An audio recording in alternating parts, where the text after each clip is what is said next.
né? Com as mães. Então, eles puderem estar conosco, Deus abençoe o nosso meio. Vamos orar pelo pastor Vitor? Senhor, em nome de Jesus, nós te agradecemos, porque na sua bondade aprove ao Senhor dar homens como dons, como presentes para a sua igreja. Homens que têm o dom ou os dons da palavra, de compreender a sua palavra, de explicar a sua palavra, de aplicá-la à vida do seu povo. E nós nos alegramos nesta noite por receber um destes presentes que o Senhor deu à sua igreja, o pastor Vitor, e rogamos a sua bênção e o seu favor sobre ele, para que ele nos fale com toda a liberdade do Espírito, no poder do Espírito, com toda a intrepidez, compaixão, sabedoria e misericórdia do Espírito de Cristo, para que nós, a sua igreja, sejamos edificados por meio da sua palavra. Corrige, Senhor, os nossos erros, os nossos equívocos, edifica-nos na verdade, fortalece a fé dos teus santos, salva os teus eleitos, que porventura no nosso meio não te conheçam de maneira salvífica, e que a sua palavra cumpra no meio de nós os desígnios para os quais o Senhor a destinou, no nome santo de Jesus Cristo. Amém. Amém. E amém. Obrigado. Boa noite, meus irmãos. Graça e a paz do Senhor Jesus. É uma alegria estar com os irmãos mais uma vez. Eu agradeço ao reverendo Emerson pelo convite, dessa vez bem acompanhado, então glória a Deus por isso. E mais uma vez também nesse mês da família, né? No ano passado estive aqui também, glória a Deus por isso. E eu peço que os irmãos abram suas Bíblias no Evangelho de João. Nosso texto de hoje se encontra em João capítulo 20, versículo 19.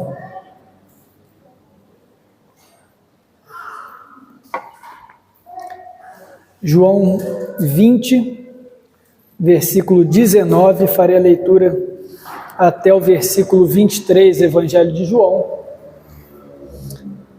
versículo 19. A palavra do Senhor então nos diz: ao cair da tarde daquele dia, primeiro da semana, trancadas as portas da casa onde estavam os discípulos com medo dos judeus, veio Jesus, pôs-se no meio deles e disse-lhes: paz seja convosco. E dizendo isso, lhes mostrou as mãos e o lado. Alegraram-se, portanto, os discípulos ao verem o Senhor. Disse-lhes, pois, Jesus outra vez: paz seja convosco. Assim como o Pai me enviou, eu também vos envio. E havendo dito isso, soprou sobre eles e disse-lhes: recebei o Espírito Santo. Se de alguns perdoardes os pecados, são-lhes perdoados. Se lhes retiverdes, são retidos. Até aqui a palavra do Senhor. Vamos fechar nossos olhos, falar com o nosso Deus. Senhor, te rogamos que o mesmo Espírito que desceu sobre os discípulos naquela tarde, que encha o nosso coração para nos revelar a tua vontade essa noite, nos instruir de acordo com a tua palavra, para a honra e glória do teu nome de Cristo Jesus, no qual nós oramos. Amém.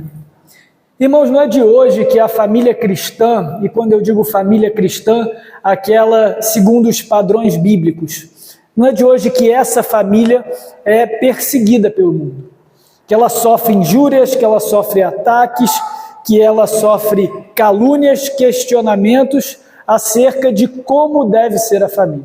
Isso sempre existiu, isso sempre aconteceu, entram séculos e terminam séculos, começam reinos, acabam reinos, e a família no padrão bíblico é sempre alvo desse mundo, alvo dessa sociedade. Mas parece que os ataques ultimamente têm vindo de todos os lados. E apenas para citar alguns, ideologias que relativizam o masculino e o feminino, o papel do homem e o papel da mulher, segundo a criação, segundo aquilo que foi estabelecido por Deus, inferiorizando então os papéis dentro da família, inferiorizando, relativizando o que é ser um homem, o que é ser uma mulher, o que é ser marido, o que é ser esposa, discursos individualistas que elevam a autonomia do indivíduo. Então, cada vez mais, mesmo crentes, postergam ter famílias porque tem uma lista de outras coisas a conquistarem na própria vida e então colocam a família em segundo lugar, às vezes até mesmo atrapalhando esses planos. Muitas vezes para o mundo a família é um estorvo da liberdade, da sua liberdade sexual, da sua liberdade de ir e vir, da sua privacidade, e então preferem não ter família, optam por relacionamentos mais fluidos, por relacionamentos com pouco ou nenhum compromisso, relacionamentos abertos. Afinal de contas, a individualidade e a privacidade é o que se tem de mais importante.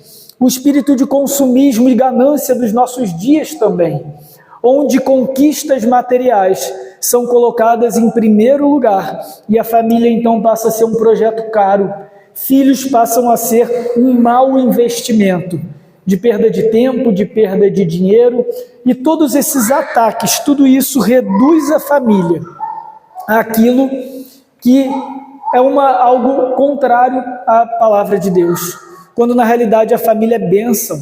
A família é aquilo que estrutura o homem, no qual nós somos edificados e os nossos filhos também. Até mesmo o governo controlador nos ataca quando quer impor sobre nós o que e como nós educamos os nossos filhos. Não são poucos os ataques. E é natural que muitos de nós se acovardem diante desse mundo. É uma reação legítima, natural, nós desejarmos, diante de tantas pressões e ataques, fecharmos as nossas portas, trancarmos as nossas janelas, nos isolarmos do mundo para defender nossos lares. Mas não é a isso que Cristo nos chama.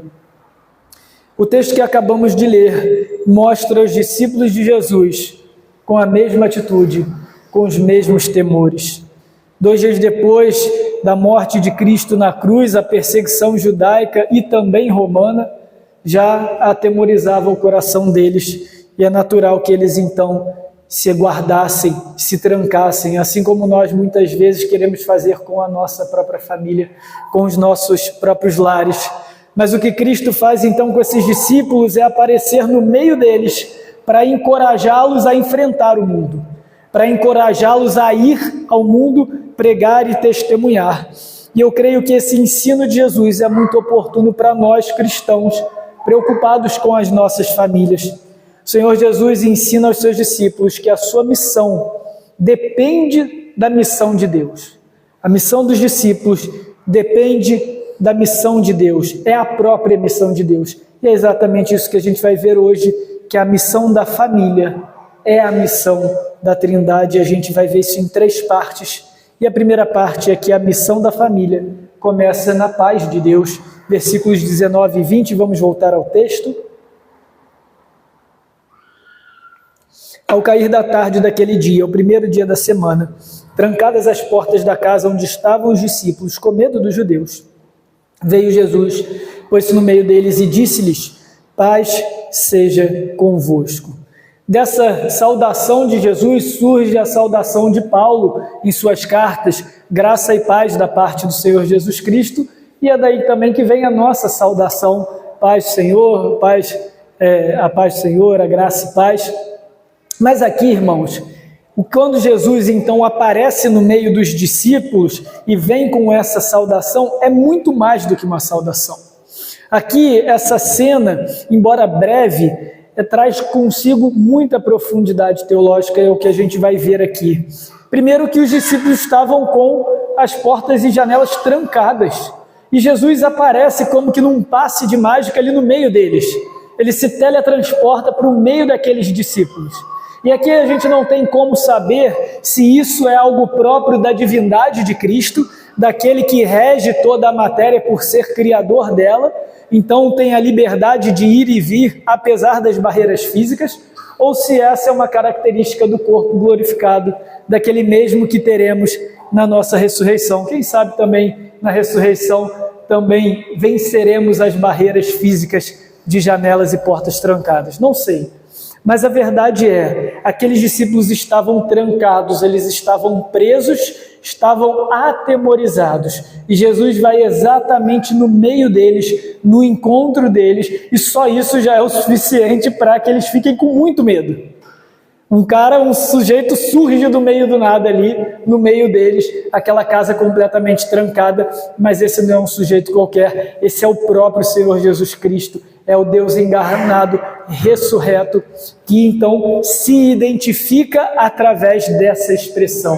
Então, quando Jesus fala, paz seja convosco, nessa expressão era necessário que os discípulos reconhecessem a Cristo. E essa é a primeira forma, esse é o primeiro motivo de Jesus ter saudado eles dessa forma. Porque assim os discípulos saberiam que aquele que apareceu ali no meio deles é o próprio Cristo ressurreto. Lembrando que os discípulos ainda não tinham visto Jesus depois da ressurreição. E por que os discípulos deveriam identificar Jesus ali na hora? Saber que aquela era uma expressão, era uma saudação própria do nosso Senhor. Porque a paz acompanhou o ensino de Cristo em todo o tempo que ele passou com aqueles homens, naqueles 3 anos de ministério.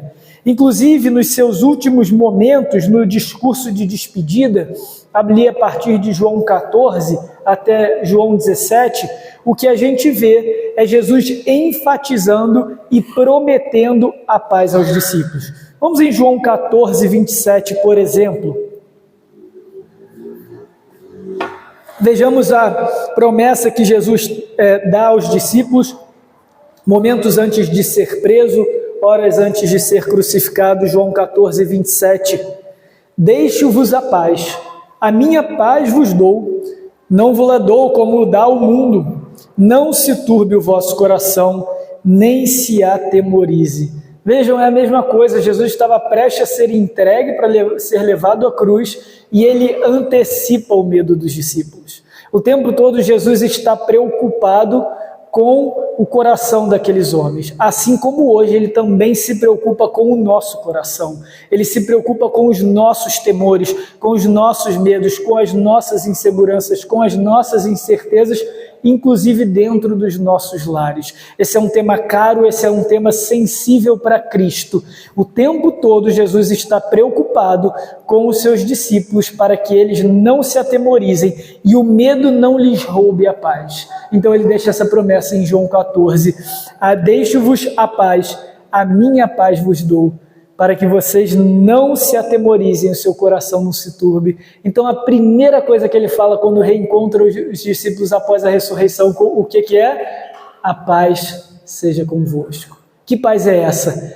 Aquela que ele lhes prometeu, para que o seu coração não se turbasse, para que o seu coração não se atemorizasse. Em outro momento, Jesus os instruiu da seguinte maneira, e em Lucas 10, versículo 5, ao entrares numa casa, dizei antes de tudo, paz seja nessa casa, e se houver ali um filho da paz, ou seja, um crente, repousará sobre ele a vossa paz. Ou seja, no momento em que aqueles discípulos entrassem em uma casa para pregar o evangelho, para pregar a salvação do Senhor Jesus, eles deveriam anunciar a paz para aquela casa. E se ali houvesse um coração quebrantado, um coração que foi alcançado pelo Espírito Santo, aquela paz seria daquela casa.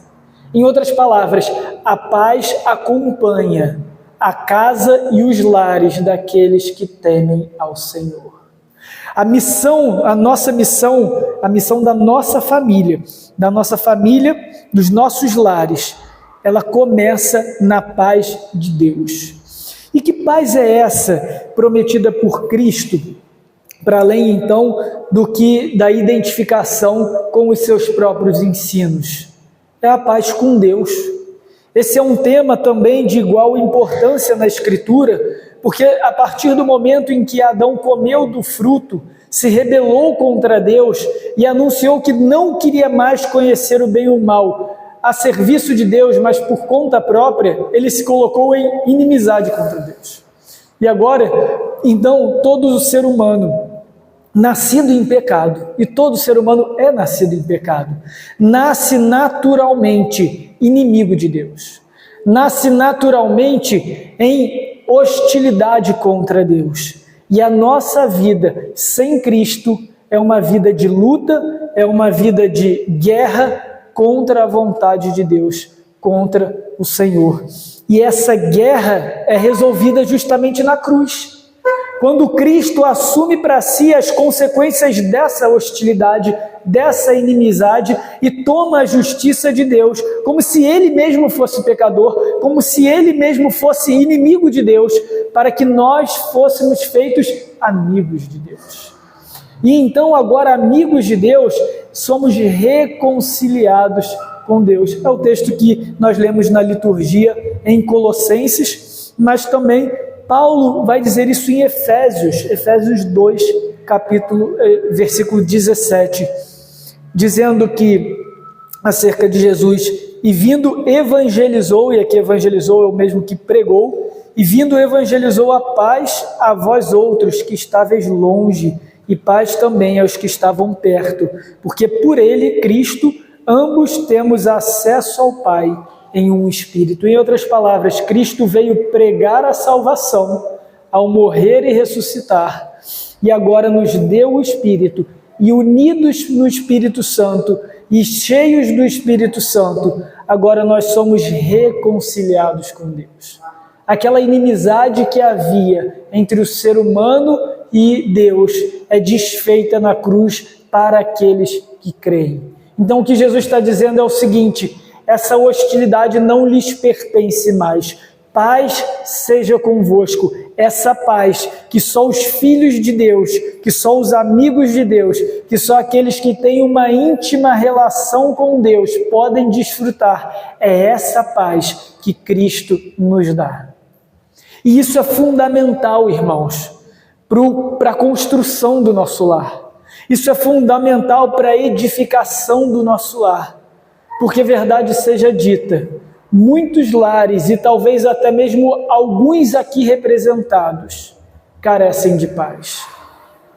Conflitos entre marido e mulher, conflitos entre filhos, entre irmãos, conflitos de pais e filhos, de filhos contra pais. A verdade é que cada vez mais as nossas famílias do nosso convívio, carecem de paz. É ou não é verdade? O que mais a gente ouve é: eu preciso de paz na minha casa, eu preciso de paz no meu lar, eu preciso de paz nos relacionamentos da minha casa, eu preciso de restauração, eu preciso de cura, eu preciso de perdão, eu preciso de reconciliação no meu lar. Porque, irmão, se a gente não tem paz nos nossos lares, se a casa não é esse local de segurança no qual nós entramos e trancamos a nossa porta e descansamos o nosso coração, a verdade é que nós não temos paz em lugar nenhum. A pior coisa é, depois de um dia de trabalho, de um dia no mundo, de um dia de lutas, de um dia de esforço, a gente chegar em casa e lutar outras tantas guerras, e lutar outras tantas lutas. Isso nos esgota, isso nos tira as esperanças. E o pior, a tentação diabólica de abandonarmos aquele lar é cada vez maior. É ou não é verdade? Quando nós olhamos para fora e dizemos: talvez, se eu sair desse lugar, talvez, se esse casamento acabar, talvez, se essa família se dissolver, eu terei paz na minha vida. E isso não é verdade. A verdade é que a paz nos nossos lares só vai ser construída, só vai ser conquistada quando nós buscarmos, antes de mais nada, a paz com Deus. Meu irmão e minha irmã, você quer paz no seu lar, você quer paz no seu casamento, você quer paz no relacionamento com seus filhos, busque primeiro a sua reconciliação com o Senhor, a sua paz com o Senhor, e dela procederá toda a paz do seu lar.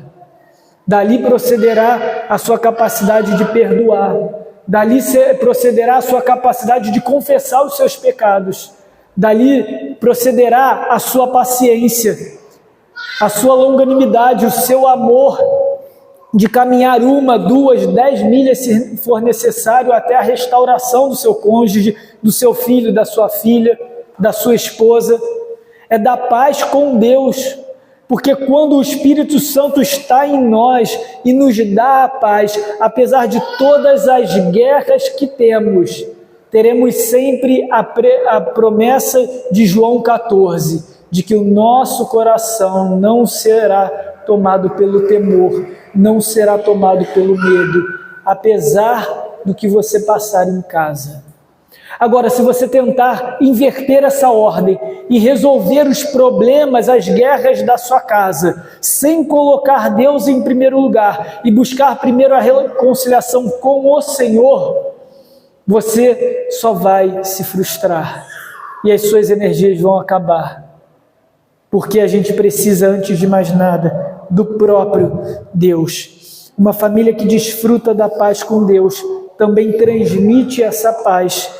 Pais e mães serão mais compreensivos com os filhos. Pais e mães de joelhos orando pela paz dos seus filhos, para que o coração deles também seja inundado pelo Espírito Santo, pela calma, pela obediência, pela submissão do Espírito Santo, para que os relacionamentos sejam cada vez mais restaurados.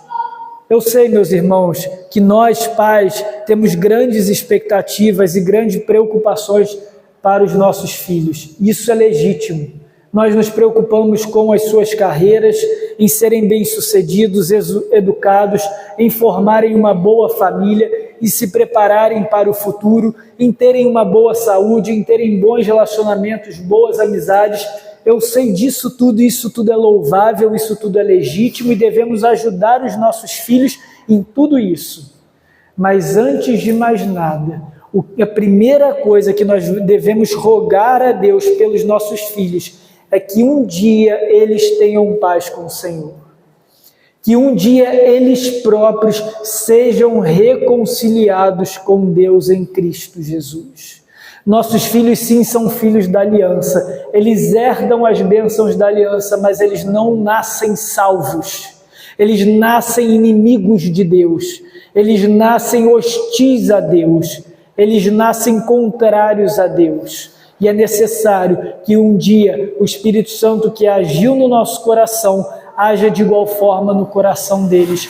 E o Senhor vai usá-los, pais e mães, para levá-los a essa paz, para instruí-los nessa paz, para mostrar a eles que o problema do coração deles é a reconciliação com o Senhor. Não pensem que a obrigação de vocês é criar filhos assíduos à igreja. Isso é consequência daqueles que têm paz com Deus. Aqueles que têm paz com Deus desejam estar no meio do povo de Deus. Aqueles que têm paz com Deus desejam estar no meio da família da fé, desejam adorar a Deus, isso é consequência. Seu filho tem dificuldade de ir à igreja, não ore para que ele vá à igreja, ore para que ele tenha paz com Deus, para que ele deseje estar na presença de Deus, e o ir à igreja vai ser um fruto do Espírito na vida dele. Amém?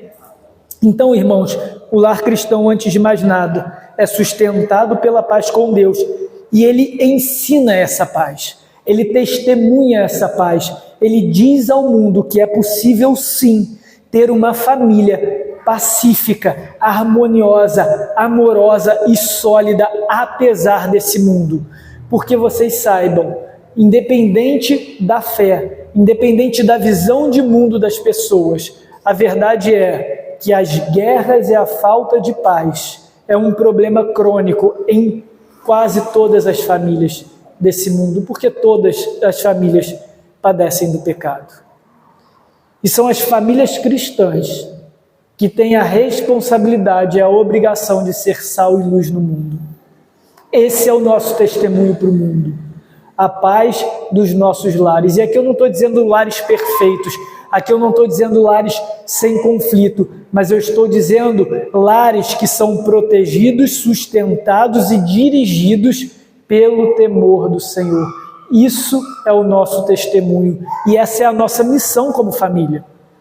Então a nossa missão começa na paz de Deus, mas o segundo ponto é que a nossa missão é a continuação da missão de Cristo. Versículo 21. Disse-lhes, pois, Jesus outra vez, Paz seja convosco, assim como o Pai me enviou, eu também vos envio. Ou seja, essa paz que Cristo dá aos discípulos, que Cristo promete àqueles que creem nele, essa paz que é a reconciliação entre o ser humano pecador e o próprio Deus, essa paz tem um objetivo, essa paz tem uma finalidade, e é ir ao mundo, e é sair, e é ser enviado. Cristo foi enviado pelo Pai para morrer pelos nossos pecados, para cumprir uma missão de resgate. E agora nós que fomos resgatados por Cristo, recebemos essa mesma missão do Filho. Nós resgatados agora, vamos ao mundo, somos enviados ao mundo para pregar esse mesmo Evangelho. Discípulos de Jesus não são chamados, convocados para conquistar a paz a qualquer custo, em nome de Deus, mas nós somos enviados porque nós recebemos a paz de Deus. Agora que somos reconciliados com Deus, somos capacitados por Cristo e somos enviados por Cristo para pregar dessa mesma paz, para pregar dessa mesma reconciliação. Como que a gente faz isso, meus irmãos? Primeiro, a gente faz a vontade de Deus, a gente vive em obediência como Cristo viveu em obediência. A nossa conduta, a nossa forma de agir, as nossas palavras, o nosso exemplo valida, legitima o Evangelho que a gente prega. Nós falamos, nós usamos palavras, nós pregamos o Evangelho, nós levamos as boas novas de salvação, a boa notícia de que Cristo veio ao mundo morrer pelos nossos pecados, para nos reconciliar com Deus. E agora todo aquele conflito, toda aquela falta de paz, todo aquele medo, todo aquele temor que um dia dominava o nosso coração, agora foi resolvido pela morte de Cristo e pela ressurreição. E é isso que a gente prega, porque não faltam pessoas do nosso convívio ao nosso redor que estão padecendo dos mesmos conflitos, dos mesmos medos, dos mesmos temores, das mesmas guerras, morrendo com falta de paz. Essa é a força da nossa pregação. Aquilo que um dia nos resgatou é aquilo que há de resgatar o mundo. O Evangelho de Cristo, o poder para todo aquele que nele crê. Então, irmãos, é isso que a gente prega. A gente realiza as obras do Senhor, a gente vive em conformidade com o Evangelho também na nossa vida cristã em comunidade. As obras do Senhor é a nossa adoração, é o nosso prestar culto, é a nossa fidelidade a Deus na nossa generosidade de dízimos e ofertas, é a nossa oração uns pelos outros, na nossa instrução, no nosso aconselhamento mútuo, no nossa ajuda mútua, em tudo aquilo que nós fazemos uns pelos outros, para a edificação do corpo de Cristo, para o cuidado e a proteção da família da fé. Essas são as boas obras, aquilo que a gente faz um pelos outros, não para conquistarmos algo de Deus, mas porque fomos conquistados por Cristo e em Cristo Jesus. E por fim, trazer a salvação aos que creem, chamar pecadores, anunciar que o reino é chegado, porque é exatamente isso que Jesus fez.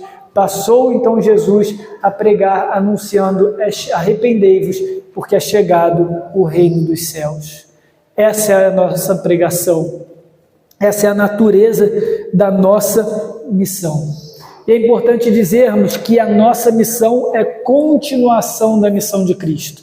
Cristo fez isso tudo. Ele veio em obediência ao Pai, ele pregou boas novas de salvação, ele realizou as suas obras para edificação da igreja e chamou pecadores ao arrependimento. Sim, tem algo que é particular da obra de Cristo, que é morrer pelos nossos pecados. Isso só Cristo fez. Mas é porque ele morreu que agora nós podemos realizar a sua mesma obra naquilo que diz respeito à pregação, ao ensino, ao chamado ao arrependimento, ao cuidado uns aos outros, à edificação da igreja, do seu próprio corpo.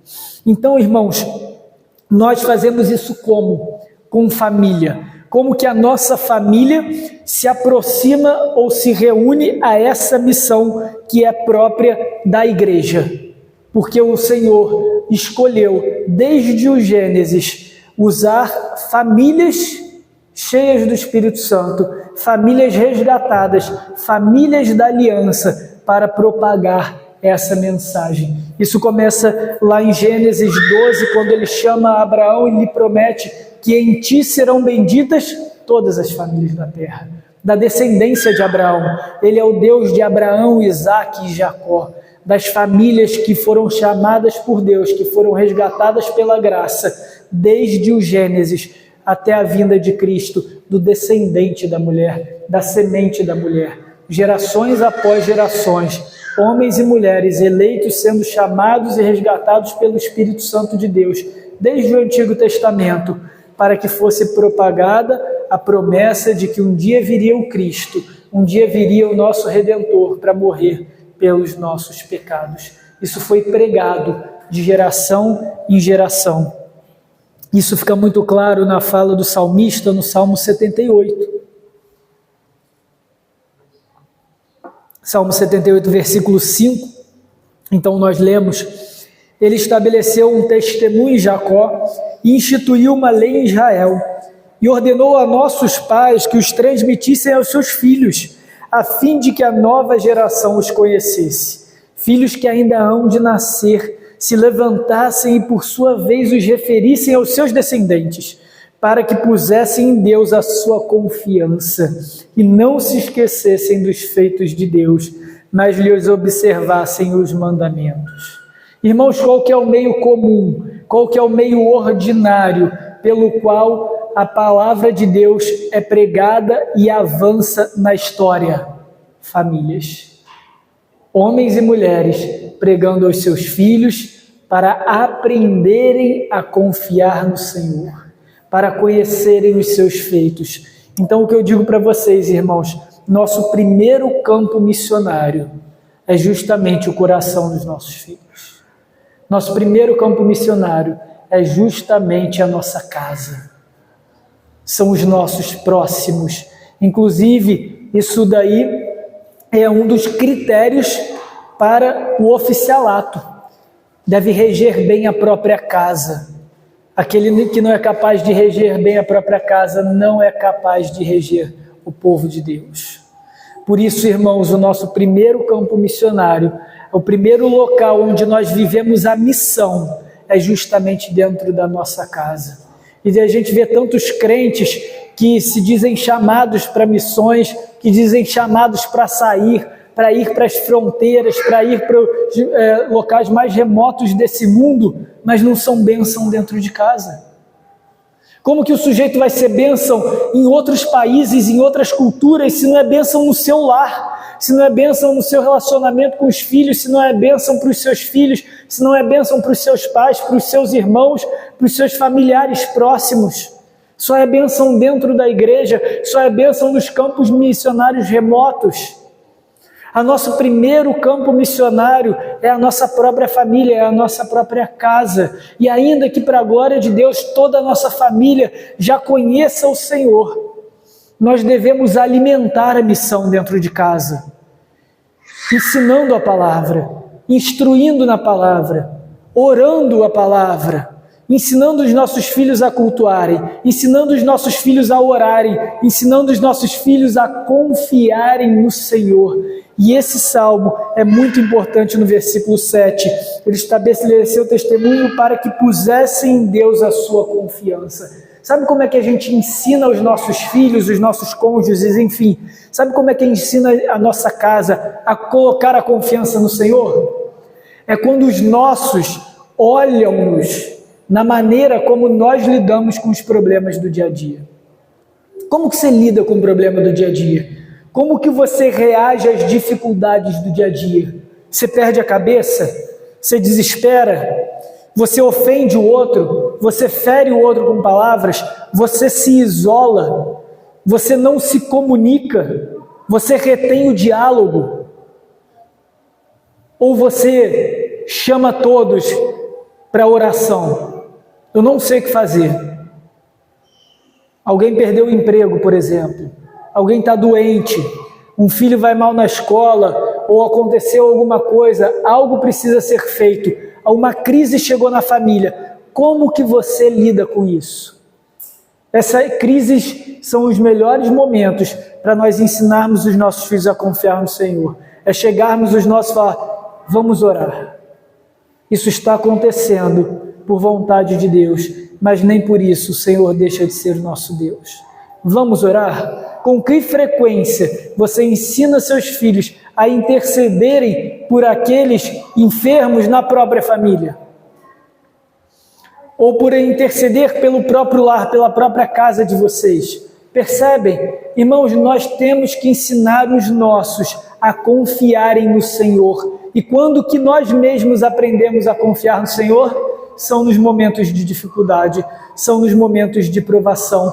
A maneira como nós lidamos com as dificuldades e com as crises vai revelar muito sobre o quanto nós temos de confiança no Senhor.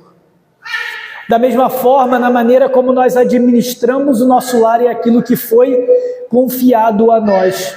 A gente fala muito de dízimos e ofertas, mas o quanto a gente tem ensinado os nossos filhos a confiar na provisão do Senhor? Será que a gente tem ensinado que dízimos e ofertas é só uma obrigação do crente? Mas os nossos filhos veem a gente atrasando o boleto e preocupado com o boleto e arrumando dívida que não devia e gastando com o que não tem e às vezes trocando coisas e comprando coisas que a gente não precisa e se entregando ao espírito da materialidade, do consumismo desse mundo, e aí ao mesmo tempo a gente quer ensinar para os nossos filhos que eles devem confiar na provisão do Senhor, quando nós somos pródigos e irresponsáveis em gastar aquilo que o Senhor nos deu. A confiança no Senhor é ensinada na maneira como nós administramos aquilo que a gente tem, na maneira como nós lidamos com as crises. Isso vai ser visto na nossa casa. Portanto, irmãos, a família cristã precisa ser fortalecida na missão. E a missão é a palavra pregada. Cada membro da família deve ser testemunha de Cristo. Os filhos devem ser testemunha para os pais testemunha para os filhos, homem testemunha para sua esposa testemunha para o marido. E assim a família de Deus é edificada. E então aquela família estará apta para ser testemunha para o mundo. De novo, não é fácil essa missão, porque são muitas as dificuldades. Não bastasse as dificuldades que o mundo nos impõe, os ataques, como a gente viu, as pressões, as ideologias, os falsos ensinos, as crises, as provações, como nós vimos agora, mas que são oportunidades para que cresçamos em confiança no Senhor. E ainda tem o nosso pecado. E aí a gente olha assim, pastor, não vai dar. Tudo isso é muito bonito. Tudo é isso que eu quero para a minha vida. Mas amanhã, segunda-feira, ou quando a gente for embora, no caminho de casa, no carro, o pau quebra. Não é assim às vezes? Meu Deus do céu, cadê aquela unção do culto? Acabou, voltou tudo de novo. Porque não vai ser na nossa força. E é o nosso terceiro e último ponto, a missão da família realizada no poder do Espírito. Então, recapitulando, a missão da família começa na paz com Deus. A missão da família é a continuação da missão de Cristo em ser testemunha. E agora a missão da família é realizada no poder do Espírito, versículos 22 e 23.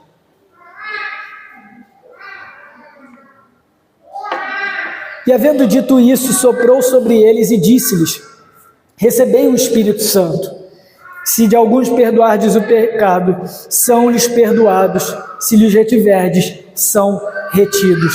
Então aqui agora, Jesus vai dar a eles, aqueles discípulos, o que eles precisam para seguirem a missão.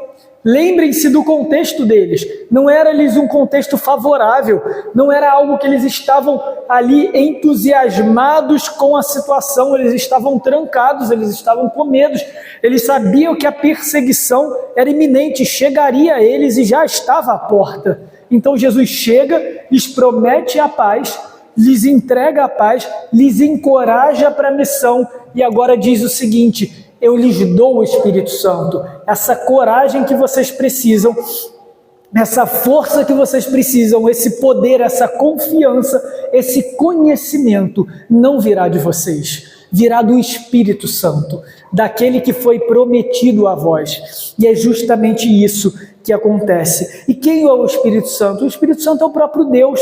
Aqui nós temos uma ilustração, Jesus soprando sobre eles e o Espírito Santo então vem, mas na verdade o Espírito Santo é o próprio Deus, é uma das pessoas da Trindade. Nesse momento então, irmãos, nós temos uma transição na história da redenção. Está mudando o tempo, a era do Filho, o tempo do Filho está terminando porque Jesus está prestes a subir aos céus e então Ele vai nos dar o Espírito Santo porque Ele prometeu que não nos deixaria órfãos, não nos deixaria sozinhos nesse mundo, mas o outro Consolador, o Espírito da verdade, seria enviado da parte do Filho e do Pai para continuar a missão do Filho e para encorajar-nos naquilo que a gente deveria fazer em Cristo Jesus. E é exatamente isso que está acontecendo aqui. Jesus então chama, Jesus convoca o Espírito Santo então desce sobre aqueles homens. E por que esse sopro? Porque se remete a uma profecia de Ezequiel 37, quando o profeta então vê um vale cheio de esqueletos, cheio de ossos secos, e Deus então chega para o profeta e diz: profetiza, filho do homem, para que esses ossos vivam.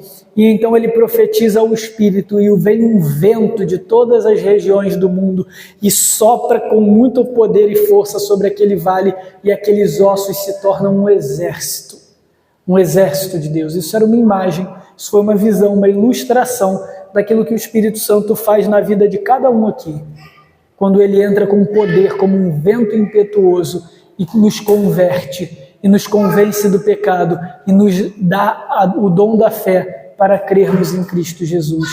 Isso é obra do Espírito Santo. No momento em que isso acontece, o Espírito Santo passa a habitar no nosso coração e nunca mais nos abandona. Isso começou a acontecer depois da ressurreição. Até a ressurreição, o Espírito Santo não habitava no coração do crente. Ele agia de fora, ele santificava, ele regenerava, ele convencia do pecado, ele fazia todas essas coisas, mas como alguém que age de fora. Agora não, agora ele age como alguém que vem de dentro. E é exatamente isso que está acontecendo aqui, essa mudança na história. Isso é marcado pelo sopro de Jesus sobre os discípulos, como se Jesus dissesse: agora esse é o comum, esse é o ordinário, daqui por diante o Espírito vai ser dado sobre toda a carne. E é exatamente isso que acontece em Atos 2 do Pentecostes, profecia de Joel: meu Espírito será derramado sobre toda a carne. Então esse Espírito, ele é o poder de Deus, ele é o próprio Deus para nos capacitar para a missão. É exatamente isso que Jesus promete em João 15, versículo 26. João 15, versículo 26, então nós lemos: quando porém vier o Consolador, aqui o Espírito Santo, que vos enviarei da parte do Pai, o Espírito da verdade, que dele procede, do Pai, esse dará testemunho de mim. E vós também testemunhareis, porque estáis comigo desde o princípio. Em outras palavras, o Espírito da verdade viria para os discípulos, porque o Espírito testemunha a respeito de Cristo no coração do discípulo. E uma vez que ele faz isso, aquele discípulo agora testemunha a respeito de Cristo. O que é isso do Espírito testemunhar ao nosso coração? É nos convencer do pecado, é nos dar a consciência de que a gente precisa da palavra de Deus, nos dá a vontade de fazer a vontade de Deus, nos dá o desejo de buscar cada vez mais ao Senhor, de adorá-lo, de servi-lo, de prestar-lhe culto. O Espírito da verdade nos revela a verdade de Deus. Ele instrui o nosso coração na verdade. Ele nos lembra que agora somos unidos ao Senhor Jesus, estamos ligados a Ele, a nossa fé depende única e exclusivamente do poder do sangue de Cristo. Em outras palavras, nada pode retirar a nossa fé. Há momentos em que a gente peca, em que a gente se enfraquece, entristece o Espírito, mas nem por isso nós seremos abandonados por Deus, porque como diz Romanos 8, nada nos separará do amor de Deus. E isso acontece porque nós temos o selo do Espírito Santo, o penhor da nossa salvação, como diz João na sua primeira carta, a unção que vem do Santo. O Espírito Santo, ele é a garantia, é o carimbo no nosso coração de que nós pertencemos a Cristo e nada nem ninguém, nem o próprio pecado pode desfazer isso. Isso nos fortalece para testemunhar. Isso nos dá coragem para seguir. Se temos a paz com Deus, se temos o Espírito em nós, se continuamos a missão de Cristo, não devemos ter medo. Não devemos ter medo das circunstâncias. Não devemos ter medo de testemunhar. E o que isso tem a ver com a nossa família? Tudo. Porque quando nós nos tornamos pais, nós vemos a nossa incompetência. Eu digo que ser pai é assinar um contrato de incompetência. O tempo todo você olha para os seus filhos crescendo e fala assim: Senhor, eu não sou capaz. Quem sou eu para ensinar essas crianças? Quando eu mesmo sou pecador, quando eu mesmo sou falho, quando eu mesmo caio naquilo que eu exijo deles. Não é assim, gente?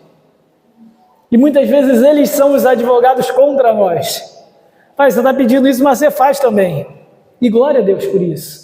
Para sermos santificados pelos olhares críticos dos nossos filhos. Mas a verdade é que também somos filhos difíceis. Nós, como filhos, recebemos as ordens dos nossos pais e muitas vezes não desejamos obedecê-los, mesmo sabendo que é melhor. Isso continua até depois da vida adulta, não é? Porque aí a gente casa, a gente tem a nossa casa e diz: não, agora daqui para dentro mando eu. E a nossa rebeldia continua. Não é assim, gente? A verdade é que, se formos bem honestos, é impossível ser pais segundo a vontade de Deus. E é impossível ser filhos segundo a vontade de Deus. Mas a gente não precisa ser pais e filhos perfeitos, homens e mulheres, maridos e esposas perfeitos, porque a gente tem a unção que vem do Santo. O Espírito Santo vai nos santificando dia após dia. Por isso, a oração pela nossa família também parte pela oração por nós mesmos. E a oração que cada um de nós deve ter aqui no coração é a seguinte: Senhor, me enche do Espírito Santo para ser um marido para a sua glória. Me enche do Espírito Santo para ser uma esposa para a sua glória. Me enche do Espírito Santo para ser um filho e uma filha para a sua glória. A gente só vai glorificar a Deus nas nossas funções dentro da família, a partir do momento em que estivermos cheios do Espírito Santo. Enquanto você tentar por conta própria ser um bom marido, ser uma boa esposa, você não vai conseguir. Maridos não santificam as suas esposas pela cobrança rígida. Esposas não são submissas aos seus maridos pela obrigação religiosa. Filhos não são obedientes pelo excesso de castigo. Nós santificamos as nossas esposas, elas são submissas a nós, os nossos filhos são obedientes quando somos cheios do Espírito Santo e cada um entende o seu papel para a edificação daquela casa e para a glória de Deus. É na força do Espírito, não é na nossa força. Assim é o Espírito Santo que nos convence do pecado. Assim é o Espírito Santo que nos humilha. Porque um coração cheio do Espírito é aquele que, quando ferir alguém em casa, quando pecar contra alguém em casa, vai ter humildade para chegar e falar: me perdoa, porque eu pequei contra você. Me perdoa porque eu fui injusto. Me perdoa porque eu fui rigoroso demais. Me perdoa porque eu não te ouvi. Me perdoa porque eu não considerei o seu lado. Me perdoa porque eu fiz mais uma vez aquilo que você já disse, que me fere, que me humilha. Isso é obra do Espírito Santo. E se há conflito na sua casa, se lhe falta paz, é justamente porque falta o Espírito Santo na sua casa. E uma das principais obras do Espírito é o convencimento de pecado. Por isso que o texto termina no versículo 23. Se de alguns perdoardes os pecados, são-lhes perdoados. Se lhes retiverdes, são retidos. Aqui Jesus não está ensinando que nós, crentes, discípulos de Jesus, temos autoridade e poder para perdoar pecados. Isso daí só Cristo tem, só Deus tem. Ele mesmo disse aos judeus quando curou aquele paralítico, para que saibais que o Filho do Homem tem poder, tem autoridade para perdoar pecados, eu digo, levante e anda. E Jesus então curou o paralítico. Só o Filho do Homem, só o Deus triuno, Pai, Filho e Espírito Santo, tem autoridade para perdoar pecados. O que quer dizer isso então? O que Jesus quer dizer com isso? Que quando nós pregamos o Evangelho, nós chamamos as pessoas ao arrependimento. E quando pessoas recebem positivamente a nossa mensagem, são transformadas pelo Espírito Santo, recebem o dom da fé e aceitam e recebem a nossa palavra como verdadeira, elas então têm os seus pecados perdoados. Deus perdoa os pecados de todos aqueles que reconhecem as suas faltas, que reconhecem a necessidade de Cristo. Aqueles que reagem e respondem positivamente à nossa pregação têm os seus pecados perdoados. E aqueles que se recusam, aqueles que têm o seu coração endurecido, os quais o Espírito Santo não lhes deu o dom da fé para responderem, a esses os pecados permanecem, a esses é retido o perdão de pecados, porque não pediram perdão ao Filho, porque não reconheceram a necessidade real de arrependimento. Isso diz muito sobre a nossa casa, porque uma casa que não reconhece a necessidade de arrependimento jamais será uma casa edificada na palavra de Deus. Todos nós aqui temos algo para confessar aos nossos familiares, temos algo para pedir perdão. A palavra de Deus diz que se tiveres alguma coisa contra o teu irmão, vai e deixa a tua oferta no altar e primeiro reconcilia com o teu irmão e depois então volta no altar. Muitas vezes a gente aplica isso à família da fé e é verdadeiro, mas será que a gente tem aplicado isso na nossa casa, no nosso casamento, no nosso relacionamento com os filhos? E muitas vezes nós pais somos aqueles que devemos perdão aos nossos filhos, pela nossa maneira como temos educado eles, pelas nossas injustiças, pela nossa falta de justiça com eles, pela falta de amor, pela falta de compreensão, pela falta até mesmo de correção. Muitas vezes, porque é muito mais fácil nós exigirmos que os nossos filhos peçam perdão a nós. Mas quantas vezes você errando, pecando contra os seus filhos, chegou e disse, me perdoa em Cristo Jesus, meu filho. Vamos fazer uma oração aqui. Porque o papai, porque a mamãe pecou contra você nesse ponto. Quantas vezes você chegou e pediu isso para sua esposa, antes dela acusar o seu pecado? Quantas vezes você chegou para o seu marido, antes dele se isolar, reclamar, fugir, trancar no quarto, e aí você percebeu que fez algo errado? Quantas vezes partiu de nós a busca pelo perdão, pela restauração e pela reconciliação? O nosso testemunho começa em casa, e quem faz isso é justamente o Espírito Santo. Portanto, irmãos, a missão da família não começa na família. A missão da família começa no Deus triuno. Começa com o Pai enviando o Filho para nos reconciliar com Ele mesmo, para nos dar paz com Deus. E uma vez que temos paz com Deus, podemos então desfrutar, lutar e pedir, orar pela paz nos nossos lares, nos nossos relacionamentos.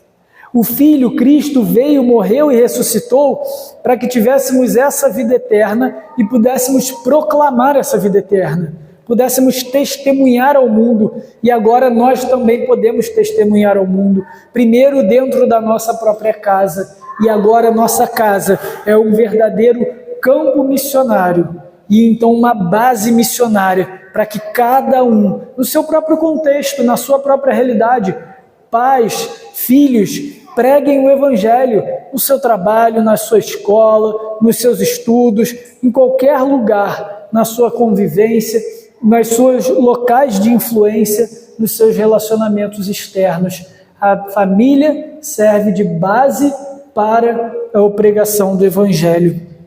E o Espírito nos foi dado, primeiro para nos transformar, nos convencer do pecado e nos encorajar para essa missão, nos capacitar para essa missão, porque isso não vem de nós, não é mérito nosso, mas é mérito da obra do Espírito, que dia após dia nos santifica a imagem de Cristo Jesus. Quando nós olhamos então, através das lentes do Deus triuno, nós não devemos nos acovardar das pressões do mundo. Eu digo aos irmãos, elas continuarão e até aumentarão, irmãos. Não esperem do mundo aquilo que ele não pode dar. Jesus mesmo disse que a paz que ele nos dá é a paz que vem dele, não a que o mundo dá. E ele promete o Espírito Consolador, o Espírito da verdade que o mundo não viu. Então não esperem do mundo aquilo que o mundo não pode lhes oferecer, porque tudo aquilo que nós precisamos para seguir, para avançar, nós já temos em Cristo Jesus. Maior é o que está em nós, o Espírito Santo, o Espírito da verdade, o outro Consolador. Talvez você esteja aqui hoje e a sua casa não desfrute de paz, dessa segurança reservada ao povo de Deus. E eu digo, a primeira coisa que você deve fazer é buscar a Cristo. É buscar essa reconciliação e se perguntar, eu já tenho essa paz com Deus? Eu já tenho Cristo como Senhor da minha vida? E isso já influencia os meus relacionamentos? A segunda coisa é pedir pelo Espírito Santo, para que Ele encha o seu coração, para que você cumpra o seu papel dentro da sua família, para que Ele delibere perdão, para que Ele delibere cura, para que Ele delibere restauração em todos os conflitos, em tudo aquilo que o Espírito Santo ainda não agiu na sua casa, a começar de você. A que você diga, Senhor, a começar em mim, me encha do Espírito Santo, para que eu pregue essa paz na minha casa, porque a partir de hoje, essa paz que é prometida por Cristo ao povo de Deus, eu quero que seja a paz da minha casa e que essa paz seja testemunho para as nações, seja testemunho para as outras famílias, que os de fora, quando olharem para a minha família, não vejam uma família perfeita, mas vejam uma família que desfruta da paz com Deus, uma família cheia do Espírito Santo, com coragem e intrepidez para testemunhar e pregar o Evangelho até que Cristo venha. Vamos orar, meus irmãos, feche seus olhos, vamos falar com o nosso Deus. Senhor, nosso Deus e bendito Pai, te louvamos, Senhor, porque um dia aprove ao Senhor enviar o teu próprio Filho em favor de nós, quando ainda éramos pecadores, inimigos do Senhor. E o Senhor então teve prazer em moê-lo na cruz, em sacrificá-lo em nosso nome, em fazê-lo maldito, para que nós fôssemos chamados benditos de Deus. Obrigado, Senhor, porque o Senhor deu-nos o poder de sermos chamados filhos de Deus e verdadeiramente somos. Porque tudo isso o Senhor realizou pela Tua graça, pelo Teu amor e pela Tua eterna misericórdia. Obrigado, porque um dia o Senhor nos deu todos os recursos, todos os meios, por meio de Cristo Jesus, para sermos reconciliados contigo, Pai.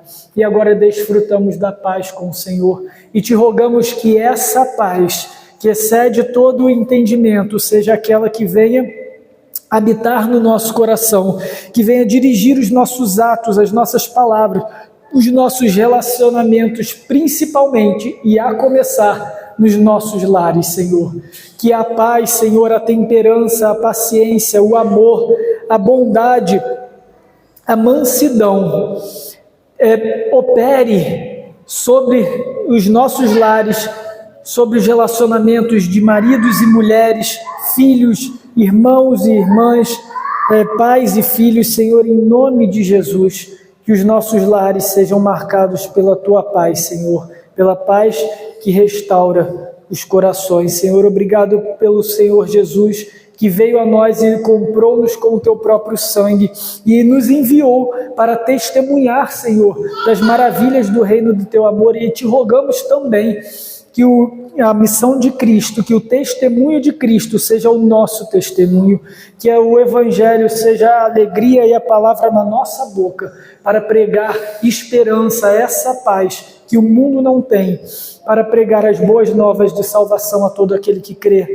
E que as nossas famílias, Senhor, sejam base para isso, sejam um local seguro onde nós nos encorajamos, onde nós crescemos, onde nós nos nutrimos para sair ao mundo, Senhor, em nome de Jesus. Senhor, também dá-nos do Espírito Santo, encha-nos do Espírito Santo, Pai, para que cheios do Espírito sejamos homens, mulheres, filhos e filhas, segundo o Teu coração, para que louvemos e glorifiquemos o Senhor naquilo que o Senhor depositou em nós, na responsabilidade que o Senhor nos deu dentro dos nossos lares, para a honra e glória do Teu santo nome, Pai. Encha-nos do Espírito Santo para que proclamemos a verdade a esse mundo caído, Pai, que jaz do maligno. Encha-nos do Espírito Santo para que nós não nos curvemos às ideologias, Senhor, aos ensinos, às mentiras diabólicas que o mundo prega, para que nós não nos acovardemos diante das setas de Satanás contra a nossa família, pelo contrário, que avancemos cada vez mais na força do Espírito, para a honra e Tua glória, e que a nossa igreja, nós como corpo de Cristo, família da fé, que essa igreja aqui seja baluarte da verdade, para que fortaleça as famílias daqui, para que alimente essas famílias na verdade, Senhor, na esperança do Evangelho, e para que daqui sejam instruídos os filhos da aliança, e essa promessa seja cumprida nos nossos filhos e nos filhos dos nossos filhos, em todas as gerações, segundo a Tua palavra, para o povo da aliança, Senhor.